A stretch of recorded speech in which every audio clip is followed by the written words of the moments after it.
Já começou, galera? E aí, nós de novo. Agora, né, naquele nosso new style, né, para deixar que eu mando esse modelinho aí de trás para vocês. Mas eu tô pensando aqui, sinceramente, em abrir uma indústria de mapas mentais com os meus alunos para vocês poderem fazer em casa. Então hoje a gente vai direto para a página 9. Mentira. Página 156, capítulo 9. Isso aí, para a gente dar início aí às nossas festividades do dia. Meu amigo, tá pensando que rapadura é doce, mas não é mole não. Galera, hoje a gente vai falar sobre modelos atômicos, ou seja, atomicidade. A gente vai falar o que é um átomo, depois a gente vai falar os modelos aqui que tem em volta de mim aqui, a gente vai falar sobre cada um deles e vai começar a falar sobre camada eletrônica, elétron, e eu gostaria muito que vocês acompanhassem com o livro, porque dessa vez nós não temos aqui para ficar passando slide não, então vocês têm que pegar o livro e me acompanhar, beleza, rapaziada? Tranquilo, tranquilo. Eu, o Batman e a rapaziada aqui, tudo aqui em casa com essa... Deixa eu tirar um pouquinho dessa luz aqui, não vou cortar, tá? E melhorou um pouquinho, né? Porque senão a luz fica estourada ali e vocês não conseguem me ver direito. Então, galera, olha só. Primeiramente, quando a gente começa a falar de átomo, né, lá nos tempos antigos de Demócrito, né, e Leucipo, né, foram lá 430 anos antes da Era Comum, né, ali você tinha já o pensamento de que toda a matéria viva era formada por algo, tá? Ou alguma coisa que se fosse pequenininho e indivisível. Estou me ajeitando enquanto falo, para fazer enquadramento. Até aqui a gente já viu que tudo era formado de matéria e de energia, mas o que forma a matéria? Aí, obviamente, né, denominaram átomo, que significa não, esse A antes, né? Esse Azinho antes significa não, tômico, que eu tomo, que era divisível, então não divisível, era uma partícula que eles imaginavam que seria a menor partícula, e essa partícula seria indivisível. Obviamente, anos se passaram e essa ideia foi mudando. Então, vamos lá. O conceito de átomo antigamente era algo não divisível. Obviamente, como eu falei, esse conceito foi se modificando, mas a gente pode ver aqui em cima, no caso aqui, que ele tem uma sequência. Olha só que legal. O primeiro modelo mesmo de como poderia ser um átomo, foi o modelo de Dalton. E ele imaginava aí na página 157, você pode ver, ó, do cantinho tem o Dalton assim, e do lado dele tem a esfera. Eles achavam que antigamente o átomo, eles tinham essa noção, que o átomo era uma bolinha, uma esfera extremamente indivisível, tipo uma bolinha de sinuca, de bilhar. Tá? Ele ia ser indestrutível, indivisível, ele não vai ter nenhum tipo de carga, nem positiva nem negativa, vai ser esférico, redondinho, bonitinho e maciço. Como assim? Ele vai ser totalmente preenchido, uma bolinha, literalmente uma bolinha de bilhar. Obviamente, esse modelo foi abandonado, como todos os que eu vou falar aqui, só o último que eu vou falar assim, esse aqui é o modelo atual. Depois de um tempo, Goldstein, tá, em 1886, ou seja, mais ou menos 80 anos depois, ele descobriu que existia uma partícula elétrica positiva dentro do núcleo. Maluco. Então, o que ele pensou? O núcleo já não pode mais ser considerado algo neutro. Ele vai ter um modelo agora que vai ser o que a gente chama de torta de maçã ou pudim de passas. Torta de maçã porque a torta de maçã é cheia de bolinha em cima, né? E pudim de passas também porque é pudim com várias passas em cima. O que ele quer dizer com isso? Olha na página 157 também ali embaixo, vocês vão ver um círculo com várias partículas positivas e negativas todas dentro ali. Obviamente, se você descobre o positivo, você vai dizer o que? Tem o negativo. Então, dentro dessa sequência, olha só, o modelo de Dalton, ele dá lugar ao novo modelo de Thomson, né? Que é o nosso amigo aí que veio depois da descoberta do Goldstein, tá? O Goldstein descobre o próton, Thomson vai descobrir o elétron, e aí ele vai juntar os dois e vai ter um modelo que é aquele modelinho que está no cantinho verdinho aqui, ó. Lá no cantinho verdinho lá, ó. Tá vendo? Tem um maisinho, um monte de negativo em volta. O que vai acontecer nesse modelo? Cargas elétricas positivas e negativas. Então vamos lá. Dalton achava que era uma bola de bilhar. Goldstein descobriu o próton. Thomson descobre o elétron. Opa! Vamos juntar tudo e agora a gente tem uma bola positiva e negativa. Obviamente, aí você tem que saber mais e mais se repele, menos e menos se repele, mas mais e menos se atrai. Então, o que acontecia? Uma partícula positiva ficava rodeada de partículas negativas, que iam repelir as outras partículas negativas, e outras partículas positivas iam ficar perto, então meio que as pessoas entendiam que era um Lego, onde as partículas positivas eram cimentadas com partículas negativas. Então, tinha um tijolinho positivo, um outro tijolinho positivo. Para juntar os dois e fazer o quê? Botavam a massa negativa no meio, aí a gente junta os dois. Mais ou menos assim que eles pensavam como era. Logo em seguida, a gente teve experiências de radioatividade. O que são... o que é uma radioatividade? A radioatividade nada mais é do que a energia que um átomo pode tirar do seu núcleo e lançar para fora, tipo um Kamehameha gigante. Óbvio, isso vai depender do estado de energia que tem esse núcleo. Se esse núcleo tiver muita energia, ele está muito pilhado, ele está como, caraca, muita energia, eu tenho que botar essa energia para fora. Ah! Aí ele joga a energia para fora e relaxa e volta ao seu estado normal. A gente vai ter aulas sobre a radiação mais na frente, então fiquem muito tranquilos quanto a isso, tá bom? Bom, esse modelo de Rutherford, ele já era um modelo mais diferenciado. Ele era um modelo, deixa eu ver aqui se tem a fotinho do modelo de Rutherford. Onde está o modelo de Rutherford? Ah, ali, ó. O modelo de Rutherford está ali na página 158, do lado da fotinho dele, né? Tem a fotinho lá dele, chique, e tem o modelinho. O que é esse modelinho? Ele dizia que era o seguinte, a gente vai ter partículas neutras e positivas dentro do átomo, e ao redor desse átomo vão circular um monte de partículas negativas. É o mais próximo do que a gente tem da realidade, tá bom? Logo em seguida, aí deixa eu tirar daqui, deixa eu sair da frente, que eu estou na frente desse modelo. Olha que lindo. Já passou aqui, ó, deixa eu entrar para cá.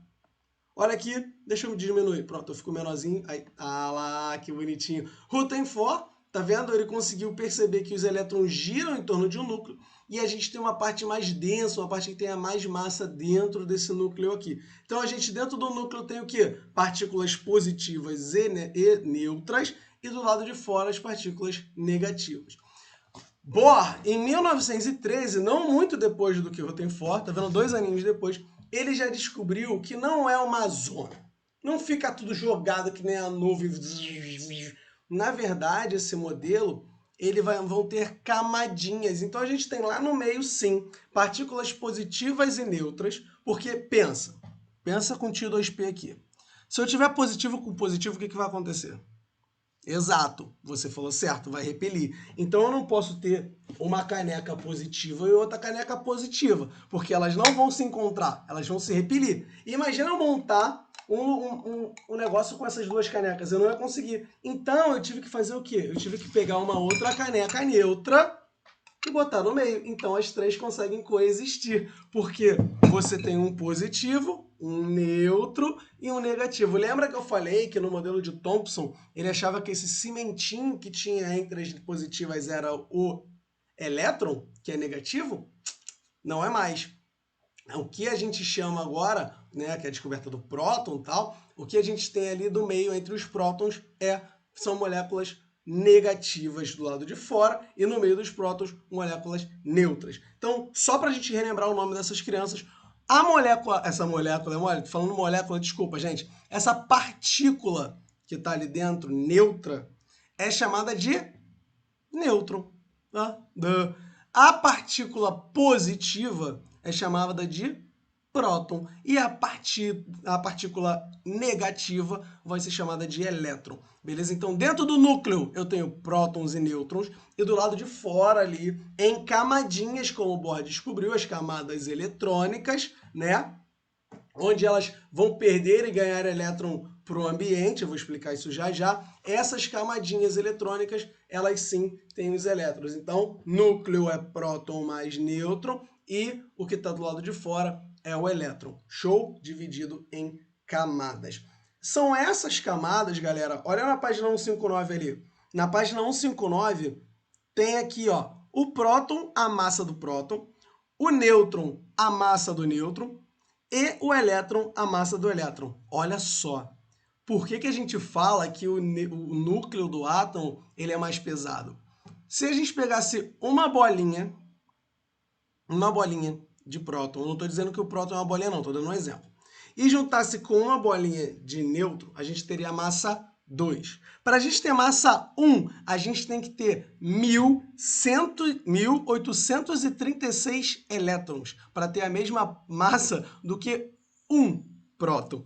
Então, assim, o núcleo ele é realmente mais denso e a camada que fica em volta é muito, mas muito leve. E é por isso que você consegue trocar. Outra coisa que é muito interessante a gente ver, que essa troca de elétrons é o que permite que dois elementos se unam. Então vamos supor que eu tenha o meu elemento aqui mão direita, no caso de vocês estão vendo, tá? Mas essa aqui é a mão esquerda, e aqui a minha mão esquerda para vocês. Então elas estão aqui, ó, oi, tudo bem? Como é que você tá? Tal, beleza, blá, blá, blá, blá. E aí, pô, vamos sair aí para tomar um açaí e tal, e pô, vamos ficar junto. O que eles fazem? A última camada de elétron dos dois trocam elétrons e eles ficam vivendo um pertinho do outro, tá vendo? Quanto mais distante do núcleo, que é a palma da mão, vamos colocar assim, né? Quanto mais distante do núcleo, mais fácil é você perder um elétron e mais fácil é você ganhar um elétron. Olha que beleza. Então, quando dois elementos químicos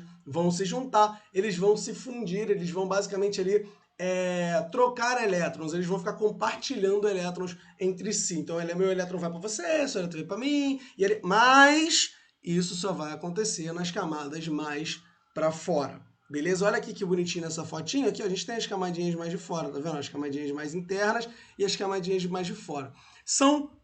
Todas elas são chamadas, tem um nomezinho, tá? Cada uma tem um nome, que cada nome é uma letra. K, L, M, N, O, P, Q. Quantas são? 1, 2, 3, 4, 5, 6, 7. 7 camadas eletrônicas. K, L, M, N, O, P, Q. Ah, professor, quantos elétrons tem cada uma dessas? Já vou falar, relaxa, uma coisa de cada vez. Vamos voltar aqui. O átomo, né, e suas partículas subatômicas, então elas são os prótons, que tenham uma carga positiva, o nêutron uma carga negativa, e o nêutron uma carga neutra e o elétron uma carga negativa. Lembrando que a gente tem os modelos de Dalton, que era a bola de bilhar, depois o de Thomson, que é a nossa pudim de passas, né, que era o positivo e o negativo tudo dentro dessa bola de bilhar. Depois a gente tem o Rutherford, que ele diz que o próton fica no meio, no núcleo, e os elétrons ficam girando ali em torno dele. E, por último, o modelo de Bohr, que é o que a gente mais assume hoje em dia, que seja o modelo do átomo. Sim, nós não tem como olhar um modelo atômico, mas a gente consegue observar e medir, por conta de diferencial de energia, que os elétrons estão subdivididos em camadas, eles não estão aqui, aquela zona assim de todo mundo, um para cima do outro, um para lá, outro para cá, não. Tá bom? Então estão certinhos nas suas camadinhas. Ah, professor, eles podem trocar de camada? Podem trocar de camada. Obviamente eles podem sair um para a camada do outro, não tem problema não. Mas eles estão sempre organizados em camadas. Beleza? Show de bola? Que bom. Então agora que a gente já falou dos prótons positivos, nêutrons nulos e os elétrons negativos, a gente vai para a página 160. Na página 160 eu vou fazer uma parada junto com vocês, tá? Por quê? Porque o livro de vocês meio que dá uma puladinha assim, ele fala assim, agora eu já vou te falar direto aqui como é que funciona. Obviamente, eu sei que vocês em anos anteriores já viram essa estrutura, tá? O que é uma massa atômica, o que é uma carga atômica, onde você fica a quantidade de prótons, onde fica a quantidade de nêutrons, oh meu Deus, o que eu faço? Bom, olha para esse lítio aí. Tá? A gente tem ali um lítio na página 160, onde o 7 em cima e o 3 embaixo. Vou falar uma coisa para vocês.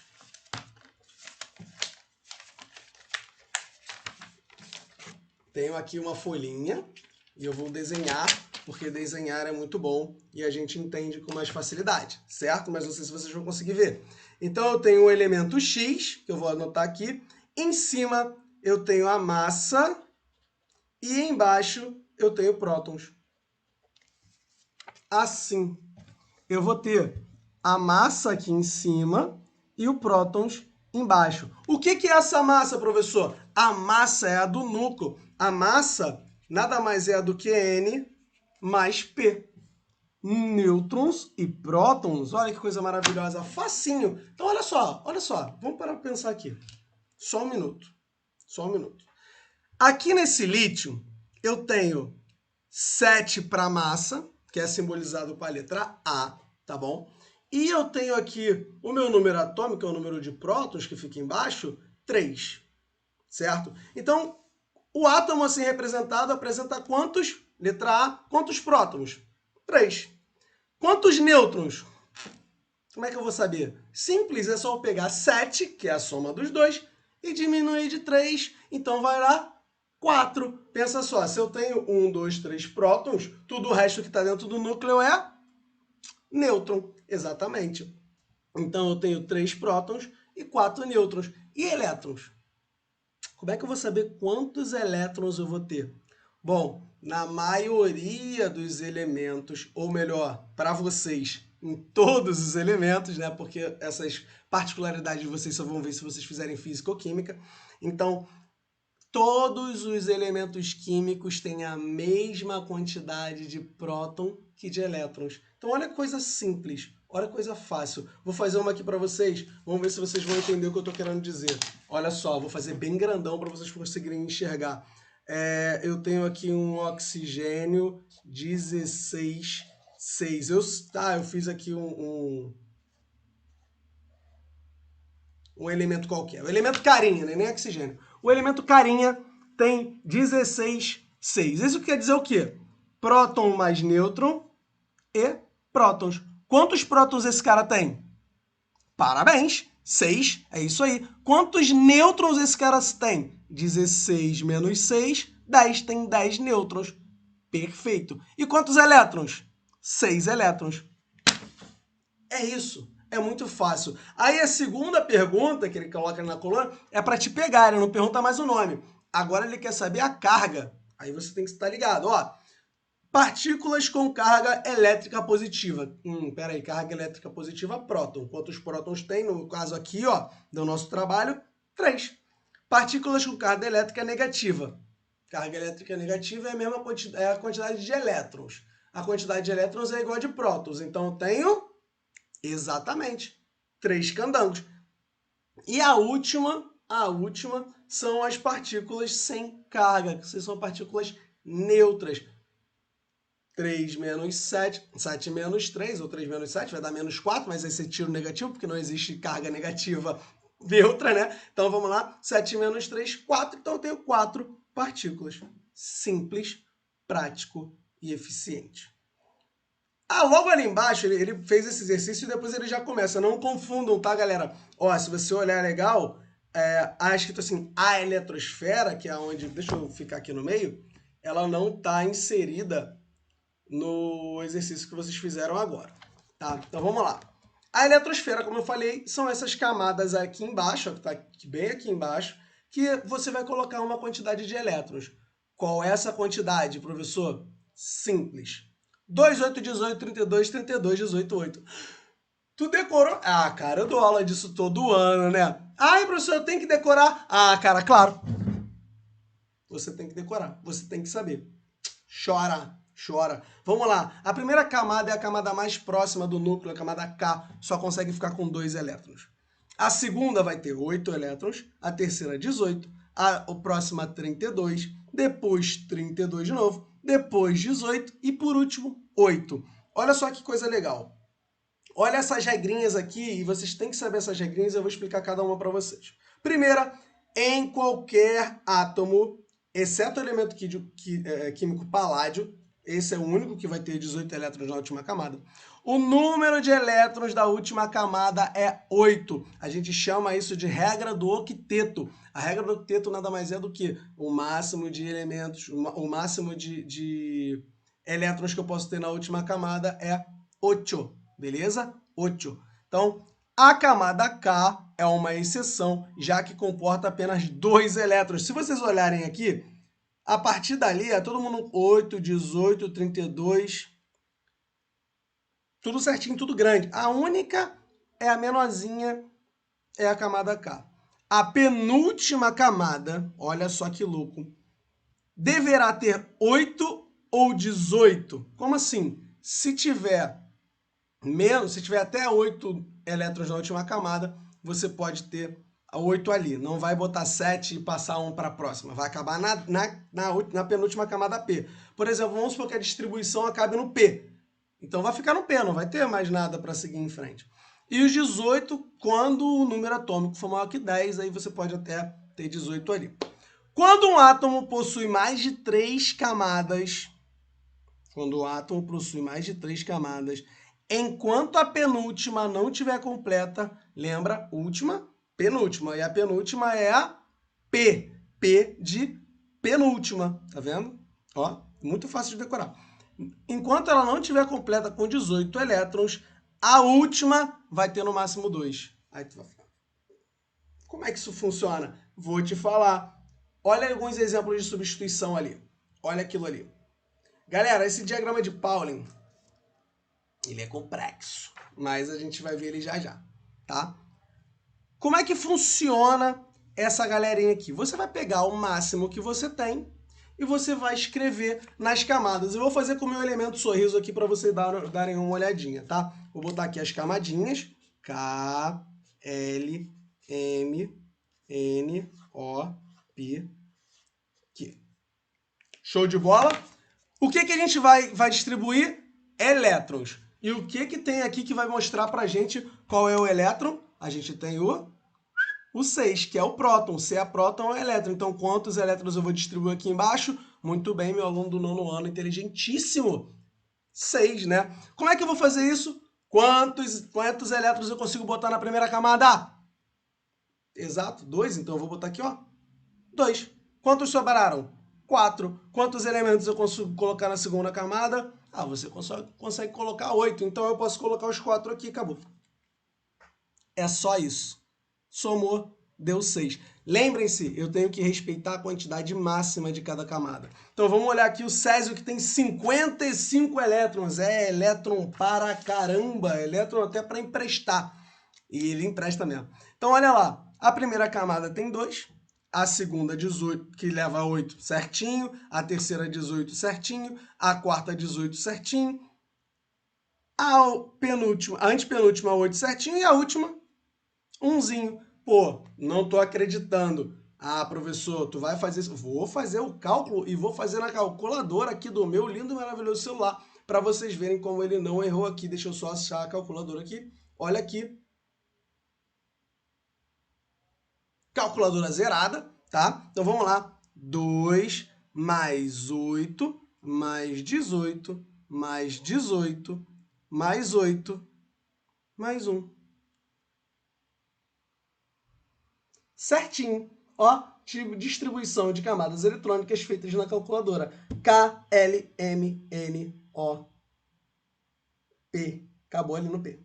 Beleza? Então, ó, foi todo completo. 2, 8, 18, 18, 8. E o que sobrou ficou na última camada.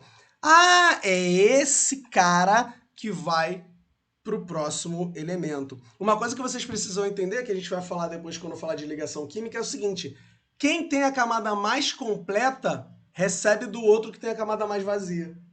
Como assim, professor? Por exemplo, eu tenho que completar 8 para ficar felizão. Não é? A regra do octeto não é essa? Minha última camada tem 8? Então vamos supor que eu tenha 6 na última camada. Então eu vou fazer o quê? Eu quero só 2, então eu vou achar um elemento que tenha 2 carinhas, 2 elétrons para emprestar. Ou eu posso achar 2 elementos que tenham um carinha só. Vocês conhecem alguém que faça isso? Eu conheço, o nome desse cara é oxigênio. O oxigênio ele tem 6 na última camada, e aí ele olha para um lado, olha para o outro, e vê o hidrogênio que só tem um, ele pega. vem um outro hidrogênio que só tem um, ele pega, ele fica com 8, todo mundo fica com 8, porque na verdade compartilha, tá? Você socializa elétrons, o elétron não é só meu, o elétron vai ficar voando para todo mundo, então no total ali, todo mundo vai ter 8, vai todo mundo ficar feliz e eu formo a água. É assim que funciona a ligação química. Mais um aqui, ó. Vamos fazer esse aqui do radônio. O radônio, ele é grandão. Então vamos lá, 2, de novo, mais 8, mais 8, desculpa, mais, voltou. Aqui, ó, 8 mais 18, mais, aí eu completo, 32. Pô, professor, por que tu completou só uma? Por que o M não estava completo? O M está completo, é o 18. Mas ali no Césio você não completou. Por quê? Lembra que eu falei? Olha só, a penúltima camada deverá ter 8 ou 18. Na questão do Césio, a penúltima camada não pode ficar com 9. Pegou? Então ela vai jogar esse 1 para o P. Aqui não, aqui tem como ter 32. Beleza, 32, 18. Opa. Essa penúltima camada foi com 18, eu não vou botar 32 nela, eu vou passar os 8 para o P. Muito fácil, muito tranquilo. Vocês têm que só lembrar que, por exemplo, se eu tiver aqui um elemento que vá só até a camada... Aqui, ó, o oxigênio aqui, ó, acabei de falar dele, ó. O oxigênio, 8 elétrons, Kl. Show de bola? Tranquilão? Não tem dúvidas? Se tiver dúvida, já sabe, né? Toca aquele zap. Mas vamos lá. Se eu tiver um elemento que tem aqui, por exemplo, vai ficar 2 com 8, 10, vamos supor que ele tenha 29 elétrons. Ele vai ficar 2, 8, 10. Aí a M tem 18. Vou botar os 18. Vai sobrar quanto? 1. Vou botar ali. Ah, professor, mas se ele tiver 17 elétrons? A última camada tem que ter quantos no máximo? A penúltima camada tem que ter quantos no máximo? 8. Por quê? Porque ele não vai ter como completar os 18 daquela situação. Então eu vou fazer com que eu vou botar o 8 na última e vou tirar do começo. Beleza? Tranquilo, de boa. Então vamos lá. Usando esses exercícios aqui são facinhos para a gente poder entender melhor. Ó, 161. Vou fazer com vocês, tá? Deixa eu fazer aqui. Mas eu tô rasgando folha hoje, a natureza vai me dar um esporro. K, L, M, N, O, P, Q. 2, 8, 18, 32, 32, 18, 8. Macete para decorar. 2. Aí depois você botar 8, 18, 32. Aí depois você repete, só voltar. 32, 18, 8. Acabou, só voltou. Não vai ter como repetir o 2 de novo. É só fazer um espelho da outra parte. Ó, tá aqui, tá? 2, 8, 18, 32, 18, 8. Tá bom? Então vamos começar lá. Eu tenho o primeiro elemento com 8. Como é que ele vai ficar? Qual é o máximo que a gente pode botar na primeira? Exato. E na segunda, vai ficar assim. 2, aqui, 2 e 6. Show de bola? Deixa eu pegar... Não, tá bom, tá chegando. Próximo, 18. 18. 2 com 8, 10. O último vai ser 8. Olha, então ele vai ficar certinho, né? Se tem 8 na última, eu posso. A regra da última ter 8 e da penúltima também ter 8. Certinho, vai ficar 2, 8, 8. Show? Próximo, deixa eu dar um traço aqui para ir dividindo. O próximo tem 19, olha aí, olha aí. Ó, eu vou botar 2 com 8, 10. Certo? Agora faltam 9. Eu posso botar o 9 na M? Não lembra daquela regra. A penúltima camada tem que ter 8. Então vai ficar 8. E lá na camada N eu vou botar 1. Vai ficar assim. 2, 8, 8, 1. Viu como é que é fácil? Não é difícil. É muito tranquilo. Vamos agora para esse 32 aí. 2 com 8, 10. Quantos eu posso botar na M? 18, tá bom. Tá faltando ainda, ó. Eu tenho 32, então 18 vai dar 20 e... Exatamente, 28. Faltam quantos? 4. Vamos ver as regras. Posso ter 4 na última camada? Pode, não tem problema nenhum. A penúltima pode ter 8 ou 18. Então, tá certíssimo, perfeito, tranquilaço. 2, 8, 18 e 4. Tá vendo aí como é que ficou fácil? Vamos fazer mais um e esses dois últimos eu vou deixar para vocês fazerem e me mandarem a resposta lá no WhatsApp, hein? 35, 2 e 8, 10, com 18, 28. De 28 menos 35? 35 dá 7. Posso botar o 7 na última camada? Pode. Olha aí, ó.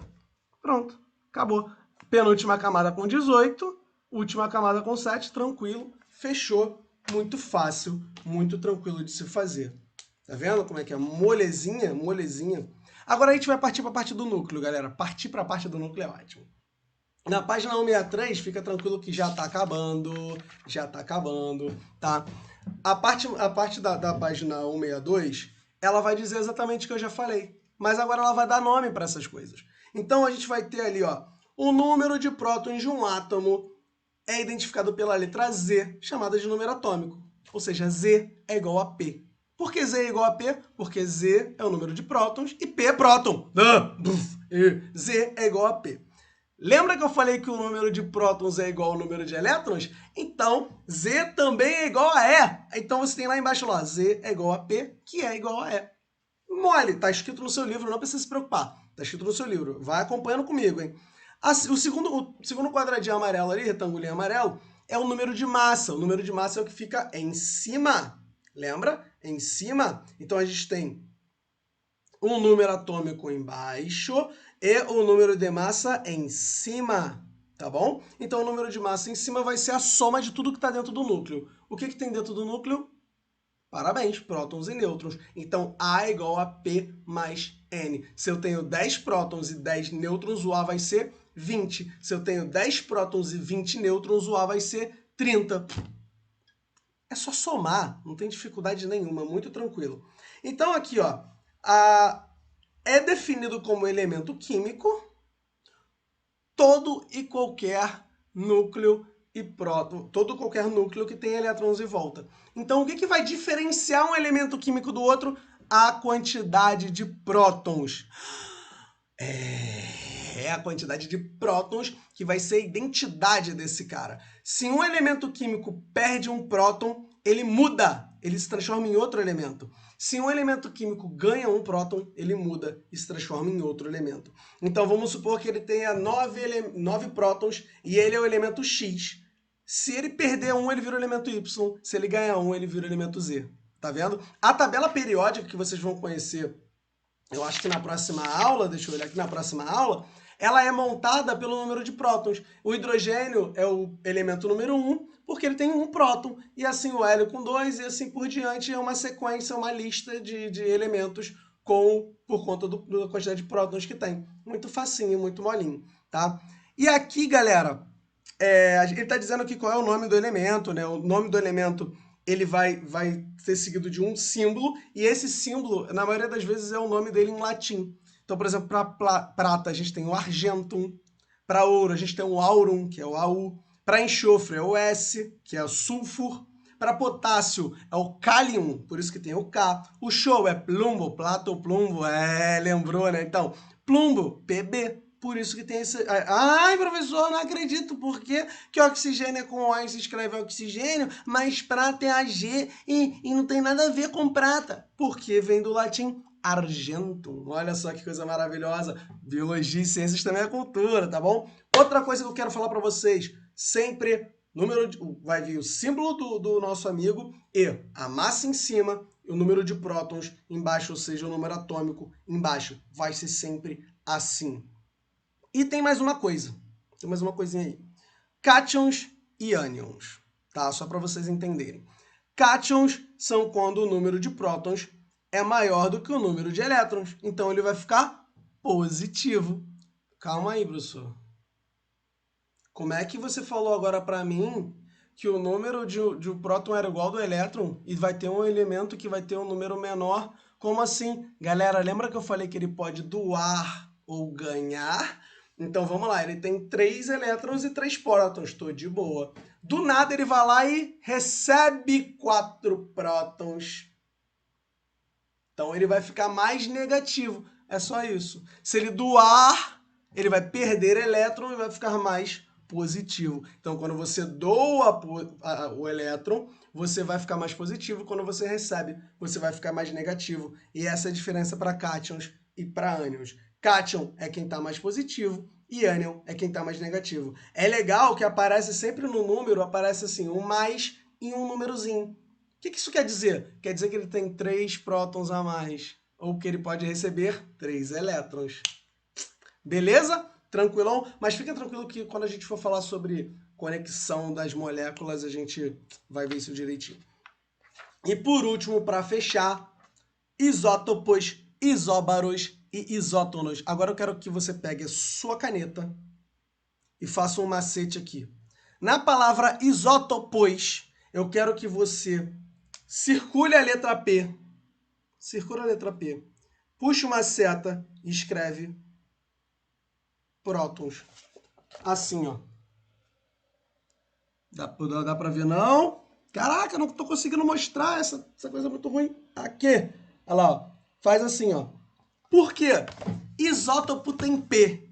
P de prótons. E isóbaros, isótonos e isóbaros são particularidades de átomos que têm uma mesma quantidade de alguma coisa. Iso quer dizer igual, tá? Então, se eu tenho o mesmo P, eu tenho a mesma quantidade de... Parabéns! De prótons. Agora você vai lá no isóbaros e vai circular a letra A. E vai botar assim um A maiúsculo e vai escrever massa atômica. Leia as 3 palavras. Isótopo é o único que tem P. P de próton. Então são átomos de prótons iguais. Isóbaros é o único que tem A. A de A, massa atômica, tá vendo? E é o único que tem A, letra A. E o último é o isótonos, que você vai circular esse N aí e vai escrever nêutrons, que é o único que tem N e é o único que vai ter o quê? Nêutrons iguais. Então eu tenho, por exemplo, ali, ó, o oxigênio 16, o oxigênio 18, o carbono 13, o carbono 14, a gente vai falar desses caras já, que vai ter a mesma quantidade de prótons. Ou seja, notem, não muda a quantidade de prótons, não muda a quantidade de elemento, não muda o nome do elemento. Aí eu vou ter a cara que tem a mesma massa, tá? A mesma massa, por exemplo, o potássio e o cálcio, os dois têm 40. E os outros são os mesmos nêutrons. Pô, professor, agora ficou difícil, porque não tem nada igual aqui. Para saber a quantidade de nêutron, você tem que fazer o quê? O de cima menos o de baixo. Então, 37 menos 17 é igual a 20. 40 menos 20 é igual a 20. Então, eles são isótonos. Galera, façam os exercícios, fiquem com Deus. Foi muito maneira essa aula. Qualquer dúvida já sabe, vem de zap, ó. Tchau, que acabou por hoje. Ótimo final de semana.